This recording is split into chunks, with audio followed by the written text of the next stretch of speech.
மட்டக்களப்பு மண்முனைப்பற்று பகுதியில் 500 மீட்டர் நீளமான வீதி அபிவிருத்தி பணி ஆரம்பித்து வைக்கப்பட்டது.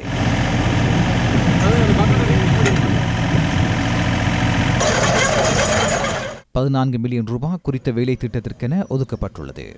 குற்றவாளிகள் யாராக இருந்தாலும், ஜனாதிபதியாக இருந்தாலும் சரி, எந்த உயர்மட்டத்தில் இருந்தாலும் சரி, யாராக இருந்தாலும் அவர்களுக்கு எதிராக சட்ட நடவடிக்கைகள் நாங்கள் மேற்கொண்டு கொண்டிருக்கின்றோம்.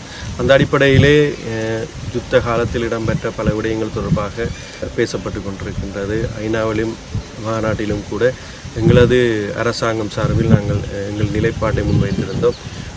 எதுவாக இருந்தாலும் உள்ளக பொறிமுறையினூடாக அதை செயற்படுத்துவதாக தான் எங்களது பொதுவான நிலைப்பாடாக இருக்கின்றது. கடந்த காலங்களில் உள்ளக நிலைப்பாட்டில் மக்களிலே அதிருப்தியான ஒரு நிலையும் நம்பிக்கை இன்மையான ஒரு நிலைமையும் இருந்தது. ஆனால் இன்று நீங்கள் ஒப்பிட்டு பார்க்கும்போது நீதியை நிலைநாட்டுகின்ற ஒரு அரசாங்கமாக தேசிய மக்கள் சக்தி அரசாங்கம் இருக்கின்றது.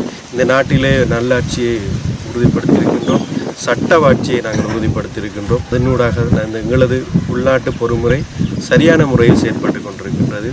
நீதித்துறை சுயமாக செயற்படுகின்றது.